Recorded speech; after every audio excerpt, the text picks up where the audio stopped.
O Senhor esteja convosco. Ele está no meio de nós. Proclamação do Evangelho de Jesus Cristo segundo João.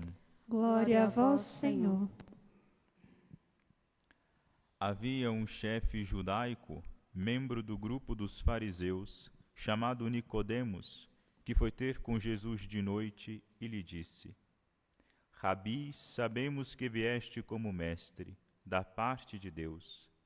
De fato, ninguém pode realizar os sinais que tu fazes, a não ser que Deus esteja com ele.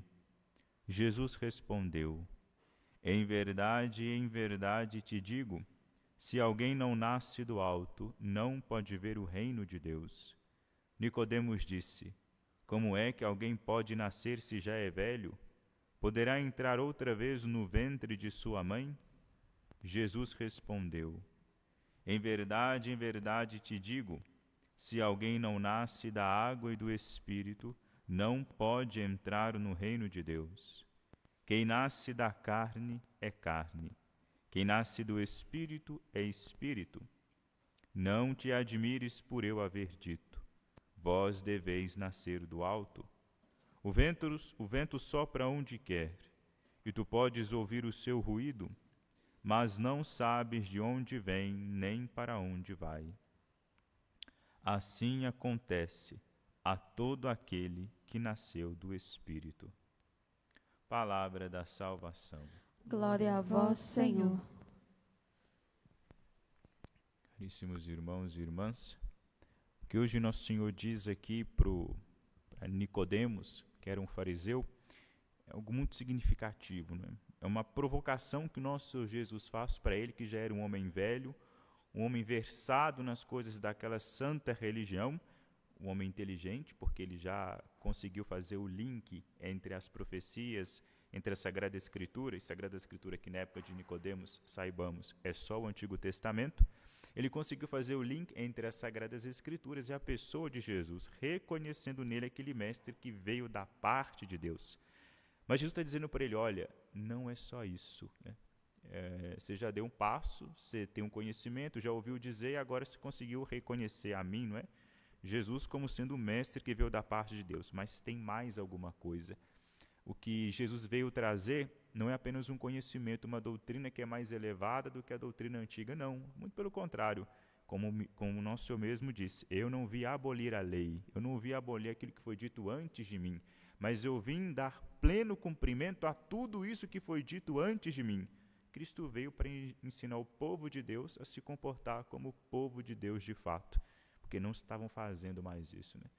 Nós temos, parece que os bons judeus, a maioria deles, nesse tempo de Cristo, já haviam morrido. Eram os patriarcas, os profetas, etc., porque o povo que estava aqui vivo já tinha perdido muito a sensibilidade religiosa, já tinham esfriado na fé, não criam mais no Deus de Israel como sendo o Deus verdadeiro, fazendo com que eles se apegassem meramente àqueles costumes que lhes eram próprios, talvez muito mais para distingui-los do restante das outras nações, do que como sendo um tributo que eles davam, rendiam a Deus pelo fato de serem gratos por tudo aquilo que Deus fez em favor de Israel.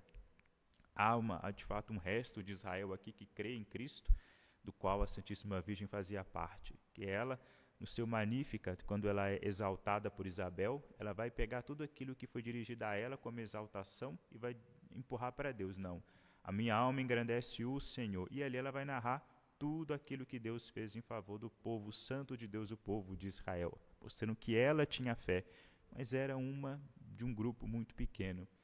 Porque ao que parece, a massa maioria daquele povo já tinha o coração endurecido. Muitos, sim, foram convertidos pela palavra de Nosso Senhor. Aqui um deles é Nicodemos, mas tantos outros ainda mantiveram o coração fechado. Os sumos sacerdotes, os fariseus, o sinédrio, muitos ali, que eram inclusive esclarecidos, tinham um coração endurecido para acolher essa verdade. Por causa disso, não conseguiram entender, não conseguiram entrar mesmo na dimensão mesma da coisa.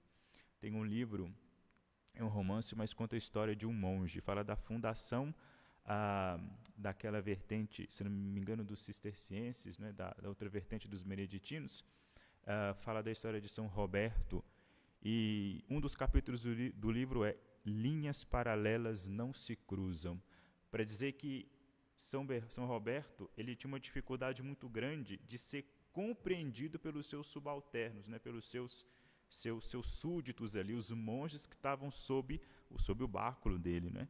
Mas o autor ele vai começar a dizer que isso se deve ao fato de Roberto já está numa outra dimensão, já está com a cabeça em outro patamar, tinha um outro nível de conhecimento, enquanto que o povo que estava submetido a ele estava ainda num nível muito raso de compreensão da vida e da realidade. Existem sim essas linhas, né? Existem sim esses registros em que nós vivemos, existem essas dimensões da existência, do progresso humano. Alguns estão ainda num patamar ainda mais raso, outros ainda evoluíram, aprofundaram ainda na sua intimidade, na consciência que tem de si mesmo, na sua relação com Deus. Jesus está dizendo, olha, Nicodemo, você já sabe que eu venho da parte de Deus, mas te falta uma coisa, te falta nascer do alto, você precisa nascer do alto. Embora Cristo não diga isso, talvez para mostrar mesmo a sagacidade de Nicodemos já está entendendo o que Cristo está dizendo para ele. Tanto é que a resposta é, como é que alguém pode nascer se já é velho? Jesus não está dizendo, se você não nascer do alto, você não vai entrar no reino dos céus. Está dizendo, quem não nasce do alto. Não está nem dizendo, não está nem especificando aqui quem que é o sujeito da frase. Mas Nicodemo já entendeu o que está falando para ele. E ele perguntou, como é que alguém pode nascer se já é velho? Aí que está, Nicodemos, até aqui, até me reconhecer como mestre que vem da parte de Deus, você trabalhou muito bem. Deus te deu a inteligência, ou melhor dizendo, eu te dei a inteligência, e por meio dessa inteligência que é humana, que é sua, você chegou a essa conclusão. Só que agora, daqui para lá, não vai depender da sua capacidade intelectual, agora vai depender de mim, vai depender de uma coisa chamada graça. E a graça da qual Cristo fala no Evangelho é o batismo. Ele está falando do batismo. Quem não nasce da água e do Espírito não pode entrar no reino de Deus, né? E reino de Deus aqui, por mais que tentaram deturpar essa aplicação dessa categoria reino de Deus aqui na Terra, nessa realidade imanente, como se fosse uma sociedade igualitária, uma sociedade em que todo mundo tivesse os mesmos direitos, em que o reino de Deus se instauraria aqui, mentira, né? Isso é um blefe. Se fosse assim, a gente poderia considerar, sei lá, a Suíça como o reino de Deus, a gente podia considerar a Holanda, a Noruega como o reino de Deus. Mas como é que eu posso considerar a Noruega como sendo a personificação, a concretização do reino de Deus na Terra, sendo que os vizinhos não dão bom dia quando saem na rua, sendo que se você tiver um problema, sua casa pegando fogo, o problema é seu, ninguém vai te acudir, né? Você que se vira, a vida é sua. Então, como é que isso aqui pode ser a concretização do reino de Deus? Um lugar onde financeiramente está todo mundo tranquilo. Isso é um blefe, mentira, é bobagem. O reino de Deus do qual nosso Jesus fala, em primeiro lugar, é Ele. E para além dele, o rei estendido, para além dele, é um conjunto de pessoas nas quais a vontade de Deus impera. Isso que é o reino de Deus. Podemos entender o reino de Deus, por exemplo, como sendo o final dos tempos. Mas o final dos tempos para aqueles justos, em que alcançaremos aquele Cristo total do qual fala Santo Agostinho, quando, como São Paulo diz, Cristo será tudo em todos. Quando estaremos unidos ali intrinsecamente a Cristo, de corpo e alma, estaremos ali desfrutando daquele repouso que nos foi prometido. Depois tanto trabalharmos, tanto labutarmos, tanto sofremos aqui nessa terra, obtivermos esse repouso que nós encontraremos somente em Deus. Isso é o reino de Deus. O reino de Deus é aquele coração onde reina a paz, porque a única vontade que impera ali é a vontade de Deus, nosso Rei. Isso começa aqui por essa graça, pelo batismo. Quando é derramada aquela água sobre as nossas cabeças, ali acontece um novo nascimento. Ali acontece uma morte simultaneamente com o nascimento, essas duas realidades. Cristo, reparem bem, quando ele vai ser batizado, na hora que ele instaura o batismo, ele, quando entra no Rio Jordão, santifica a água e transforma a água num símbolo desse novo renascimento. O Rio Jordão, ele é um rio que está abaixo do nível do mar. E quando ele desce, o mar é considerado como sendo o caos, né, o desconhecido, o obscuro, tal como a morte é desconhecida, obscura, é de algum modo caótica, não é? Ele vai descer mais profundo ali, e é ali que ele vai ser batizado, simbolizando a morte. Depois que ele volta da água, simboliza a ressurreição. Todo aquele que é batizado morre, assim como Cristo morreu. Faz comunhão com Cristo, uma comunhão verdadeira. Morre para este mundo e nasce para Deus. Morre para aquilo que é material, morre para aquilo que é passageiro, mas nasce para aquilo que é espiritual, para aquilo que é elevado, para aquilo que é divino. Morre para a humanidade e nasce para a divindade. Todo batizado tem o direito à divindade. Todo batizado tem as condições necessárias para se tornar semelhante a Deus. Nós não fomos criados assim, a imagem e semelhança de Deus. Mantivemos a imagem e perdemos a semelhança, como vai nos ensinar os padres da igreja. Mas por causa do batismo, graças ao batismo, a gente tem condição de recuperar essa semelhança que foi perdida. É isso que Jesus está dizendo para Nicodemos. Olha, Nicodemos, agora você tem que fazer comunhão comigo. Você já aceitou intelectualmente, você já entendeu, agora você tem que dar o segundo passo. É inteiramente, de espírito, alma e corpo, assentir, abraçar toda essa realidade que você já conhece e aceitar nascer do alto, aceitar morrer para esse mundo que passa e nascer para essa realidade nova. Lembrando que para o povo antigo não existia essa realidade céu.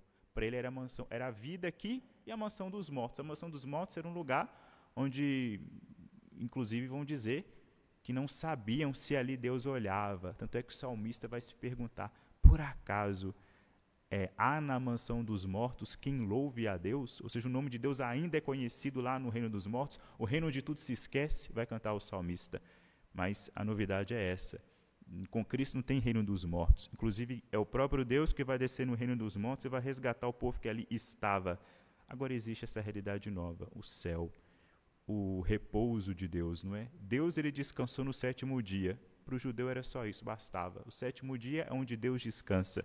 Mas ele vai descobrir que com Cristo, o ser humano é convidado a participar do descanso de Deus no 7º dia. Porque quando Adão pecou, Deus não descansou mais.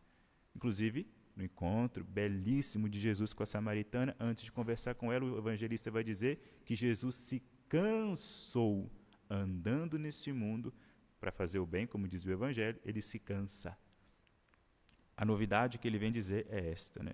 Agora nós seremos totalmente introduzidos em todo esse mistério, né, da salvação, seremos introduzidos agora em Cristo e passaremos a partir de então ter o direito de ir para o céu. É basicamente isso. A boa nova do evangelho é o céu. Quando ele é batizado, abre-se o céu e depois o céu que se abriu não mais se fechou.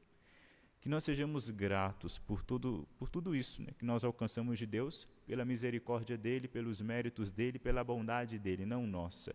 Sejamos gratos por todo o amor do qual nós somos alvos, né? Somos alvos do grande amor de Deus.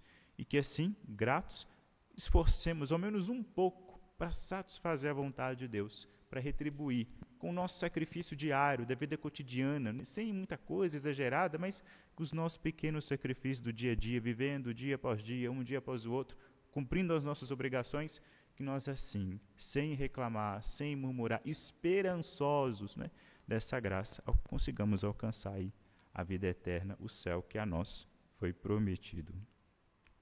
Glória ao Pai, ao Filho e ao Espírito Santo. Como era no princípio, agora e sempre. Amém.